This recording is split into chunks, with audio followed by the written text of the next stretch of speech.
the station covering all of the DMV. This is DC News Now. Thanks so much for joining us for DC News Now at 4. Good afternoon. I'm Annalisa Gale. Mark Hall will join us in our 6 p.m. hour. Well, Labor Day weekend travel is in full swing, and we've got a live look right now at it all. On the top left, Reagan National Airport is packed on what's expected to be the busiest travel day of the holiday, with more than 12 million flyers hitting the skies.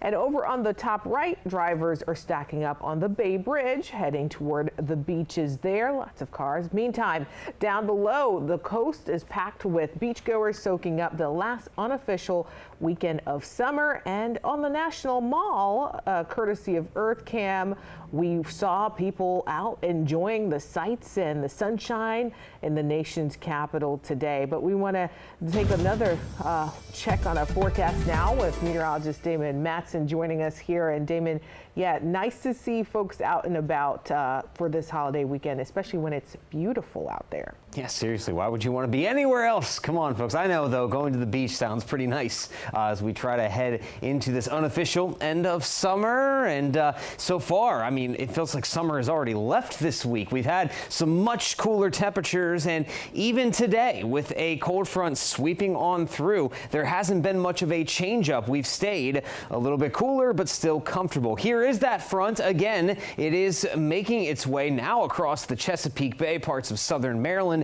And by later on tonight, it is going to be totally clear of the DMV. Now, we've had some passing clouds as it has rolled its way through, but like I just mentioned, temperatures out there have still been able to spike up to the same levels they've been at the last few days. Upper 70s, lower 80s is where a lot of us are at as we go throughout this late afternoon, now into the evening. But once that front is clear, those clouds are going to start to break up. And though we didn't see much of a difference in our temperatures during the daytime today, later on tonight we certainly will, as we are going to watch our readings drop through the 60s. And then for the start of the Labor Day weekend, it's going to be a chilly one, folks. Gear up. Most of us are going to wake up in the 40s and 50s with a clear divide right through the heart of the viewing area. Cooler west, a little bit warmer to the east. So we have that chilly start as we go about the Labor Day holiday. Is there expected to be any sort of major warm up, or will we continue to hold steady with these fall-like conditions? We'll have that answer.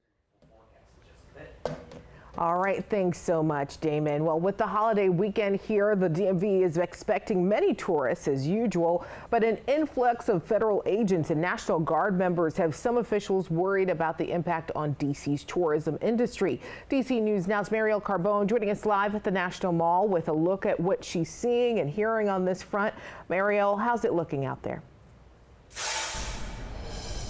Well, Annalisa, certainly a lot of people here. We saw big tour groups and people here on family trips, but leaders in the tourism industry say the numbers here are slipping, and some we spoke to at the National Mall say that's bad for business. With the final big holiday travel weekend of the summer upon us, tourists are making their way to D.C. Walking around to the front of the White House and then going to the back, and I'm going to the Lincoln Memorial. But how many will actually arrive is up for debate. Usually about this time of the year, it's so slam packed. It feels like we're already in our winter season, which is what we call the slow season. Cortland Wingfield has been a tour guide in the district for more than a decade and says he's not optimistic about this weekend's turnout. It's already Friday and we don't have really large numbers. According to Destination DC, international tourism to DC is projected to drop by 5% this year. The agency says federal rhetoric on immigration, LGBTQ issues, crime, and now armed National Guard members patrolling streets are affecting the public's perception. The kids seeing the National Guards with the guns and saying, hey, Mom and Dad, that guy's over there has a gun, which is so odd and awkward. It's really overkill. And John Burke drives a pedicab and says his customers do have questions. They ask me if the crime's that bad, and it's really not. He's feeling good about the turnout this weekend. It's noontime right now, and there's 10,000 plus people on the National Mall. So I'm expecting like a very lucrative weekend. The message to those on the fence about visiting: don't let fear stop you from coming, because we're here, we're still working, we're still having a good time with the people who are still coming. And for those who live or are visiting D.C. this weekend, there is plenty to do. You've got the Jazz Festival over at the Wharf, the Washington Chinese Cultural Festival downtown, and so much more. Reporting live from the National Mall, I'm Marielle Carbone, D.C. News Now. All right, Marielle, thank you. Well, we wish them all the best. And a quick gas price check now as you get on the move. According to Gas Buddy, in the district, the average gas price is around $3.22 a gallon. In Virginia, it'll cost you about $3.02. And in Maryland, $3.14. The national average is $3.20 a gallon. Visit our website, dcnewsnow.com, for more information on the best and worst times to travel this holiday weekend. And developing now in D.C., ATF Washington saying they intervened and stopped what could have potentially led to a school shooting. ATF and Metro Transit Police say they found an alarming social media post and a potential threat to a D.C. public school. And on Wednesday, they later carried out a search warrant and recovered these weapons here on your screen, multiple firearms and ammunition. Since then, a juvenile was arrested. The investigation is ongoing. Today in Maryland, an investigation is underway after an 11-year-old was killed during a house fire in Wicomico County. It happened after 4 a.m. on Zion Road near Parker Farms in Parsonburg. Officials say 3 adults managed to escape, but were told the 11-year-old was still inside. Despite rescue efforts there, the boy died at the scene. The exact cause of that fire is still under investigation, but they believe the fire started in the back of the home. This afternoon, the Mount Airy, Maryland community gathering to remember the 13-year-old boy who died after he was swept into a drain pipe during July's flash flooding. DC News Now Stephen Cohen has the latest from area leaders.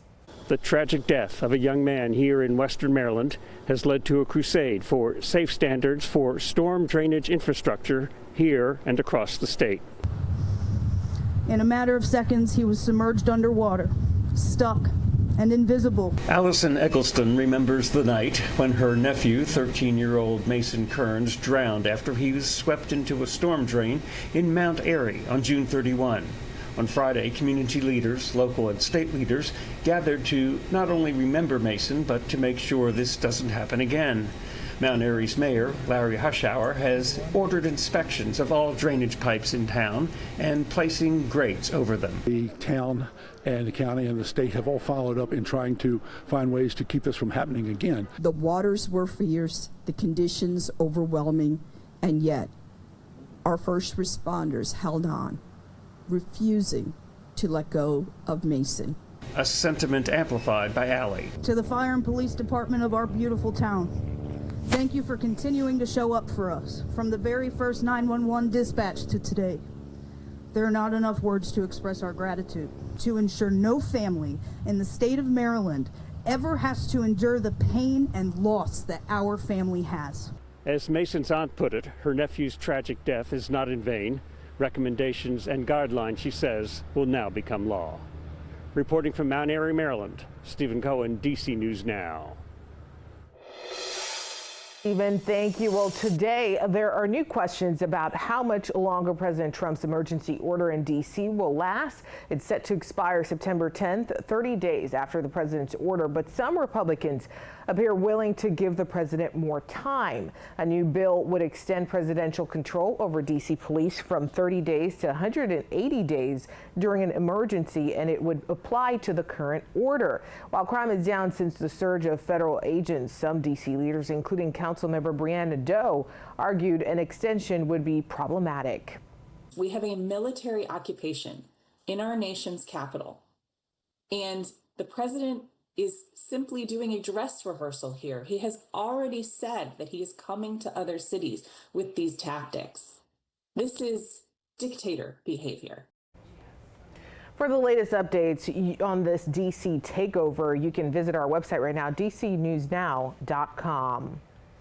Well, former Vice President Kamala Harris has had her Secret Service protection revoked by President Donald Trump. Typically, former VPs and their immediate family receive protection up to 6 months after leaving office. Former President Joe Biden extended her protection detail to 18 months. DHS has Harris's protection ending September 1st. In Maryland now, after decades of keeping people's hair looking good, a fixture in Montgomery County is closing. Tomorrow will be the final day for cuts at Walnut Hill Barbershop. DC News Now's Kevon Dupree covers Montgomery County for us. He was there as an era in Gaithersburg gets ready to end. Walnut Hill Barbershop has been in business for 58 years. That run ends on Saturday. The news caught barbers and customers off guard. I don't know what to say, but it's kind of hard because this is like my home for the past 35 years, and now it's gone. It's going to be gone by tomorrow. So I told you I'm going to cry. It's an emotional time for barbers Kim Lee and Julie Nguyen. The shop they've called home for decades will close for good. When we found out that this place is going to be shut down 3 weeks ago, I couldn't sleep. Nguyen says they were told by the landlord a nail bar will take over their space and the space next door. Brett Nelson is a longtime customer who found out Friday. Major surprise. I mean, it's been here. I've been coming here for 40 years. Nelson travels more than half an hour from Northern Virginia to get his hair cut. I like, the work Kim does, and you get in and out fairly quickly. Lee and Nguyen are grateful for the support of customers like Nelson and the years of memories. We really appreciate you came here all these years, like 58 years to be exact, in this barbershop. I do thank you and appreciate all the support that you've given us and keeping this business till now. Walnut Hill Barbershop will host a farewell gathering on Saturday from 10 a.m. to 4 p.m. In Gaithersburg, I'm Kevon Dupree, DC News Now. All right, Kevon, thank you. Well, in Virginia, the Ark of Loudoun has received a $300,000 grant to relaunch a school that helps children with special needs. That grant from the Claude Moore Charitable Foundation will help the Ark of Loudoun to relaunch its Aurora School in a new location. We've learned it's moving to the National Conference Center in Lansdowne. The Ark has been working to relocate for some time now and to expand its services for children and adults with disabilities, but they needed this funding. In this region, the options are relatively limited. And although there are some folks that say, our school can handle it, we'd be able to work with them, that is relatively rare. It is often not the case, which is why the students come to us. They come to us from currently 8 different school systems around the region, from Jefferson County, West Virginia to Washington, D.C., and all points in between. That money will also help the organization to keep their 60 Aurora school teachers and staff to restore services that have also been disrupted this month. And still ahead here on the news at 4, new body camera video released after an Alexandria man died in police custody. But we're learning from investigators. Plus, it has been 20 years since Hurricane Katrina devastated the Gulf Coast. We're looking back at the destruction, the recovery, and the lasting impact 2 decades later. And buying a car goes beyond what you pay for it. We're stretching your dollar on key things you need to know when purchasing a new ride. We'll be right back.